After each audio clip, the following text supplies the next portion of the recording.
Hey there, this is Asinjo, and these few KOF 15 videos will be a rundown of character changes for patch 1.32 that went live on May 17th, 2022. We're only reviewing characters we are familiar with, which are the entire Orochi Team, Kula, Whip, Elisabeth, and Terry Bogard. But if you're interested in seeing more quality content like this, we'll let you know how to support us at the end of the video so you can see more complete video series. Some of this stuff will go over our head in these patch notes, but we'll try our best to discuss it anyway. Really excited about these changes, so let's get started. In this video, we're going to be checking out Elisabeth's changes. First off, in a lot of these patch notes, you'll see overall frames used a good bit. According to a lovable frame nerd I know, aka Ferris Cindy, overall frames refers to the frames that make up an entire character action, including startup frames, active frames, and recovery frames. So if you see overall frames reduced in the patch notes, it usually means some combination of the following.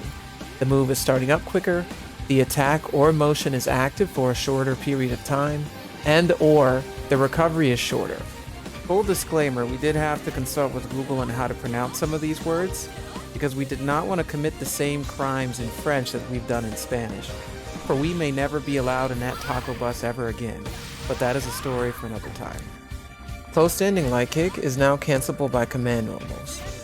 Letting her put reliable frame traps after this button, punishing opponents trying to press buttons or jump after blocking is normal. Far standing light kick is now also cancelable by command normals. Same with close light kick. Giving her the command normal cancel will let her frame trap at the end of her string or after making initial contact in neutral with the far standing B. Punishing jump attempts and buttons after blocking this. Crouching light punch had its attack startup reduced from 5 frames to 4. Pretty straightforward, an already solid button was made faster in some way, now being a better button for tight punishes and testing opponents' offense. Helpful when you have to worry about characters with good low crushing moves. Crouching heavy kick had its attack startup reduced from 9 frames to 7, which basically gives her a faster way to sweep the leg. Jumping heavy punch had its attack frames increased from 3 frames to 6. This button basically got twice as much active time, making it easier to time with jump-ins and air-to-airing opponents close to you, which is going to lead into more damage because of how Elisabeth works. The Éclair cancel had its attack startup reduced from 16 frames to 15. The startup being a little bit faster seems to line up with the added command normal cancels on her lights, letting you put frame traps into your strings. EX Coup had its overall frames increased by 6 when this does not hit. It also had its knockback distance reduced on block. So these tweaks made this move easier to punish on with and block, so be careful. EX Illusion had its invulnerability duration increased whenever it's triggered, making it easier for you to capitalize on a proper read with this counter. Grêle, Light Punch version, had its upper side hitbox reduced. It had an increase in overall frames by 2. It also had an increase on a knockback on distance on block. Some of this seems to make this move easier to deal with when facing Liz. The hitbox reduction isn't going to ruin any way that she does damage, and it's still going to hit people above her, it just won't anti-air as reliably as it used to.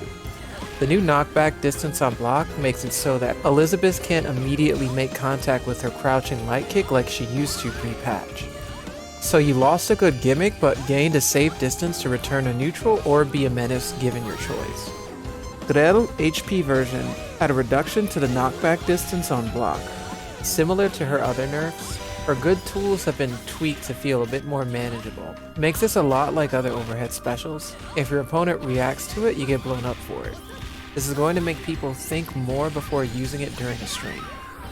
EX Grêle had a decrease of the damage from 120 to 180.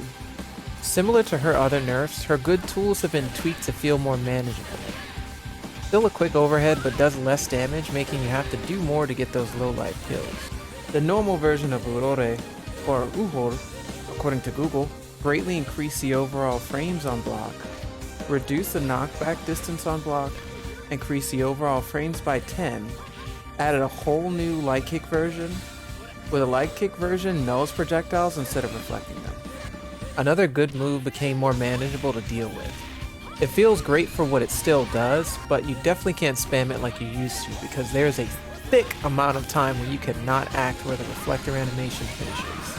It's also easier to punish if somebody blocks it. Though on the flip side, you get the choice to null projectiles over reflecting them. Extra options are rad actually. Rafale had the push box expanded upwards, which is going to make it easier to hit opponents above you as long as you're not right up on top of them when you activate this super. Overall, Liz came out better in this patch.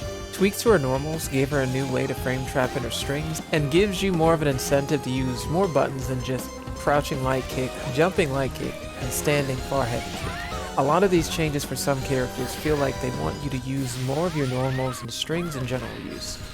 None of her specials lost any big utility. The ones tweaked became less abusable and easier to punish on whiff or block.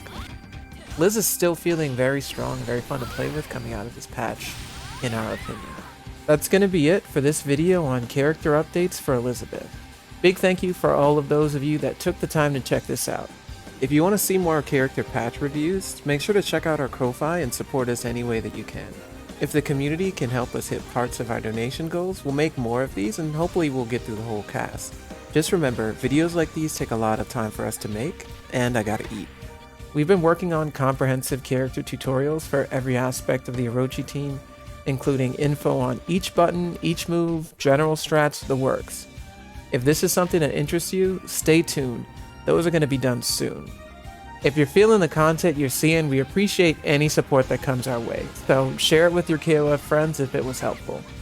The more support we get, the longer we can make content like this. If you ever need to hit us up, you can do so through Discord and Twitch, and eventually Twitter, but I'm afraid of that website, so I don't use it that much. Hope everyone enjoys the game changes.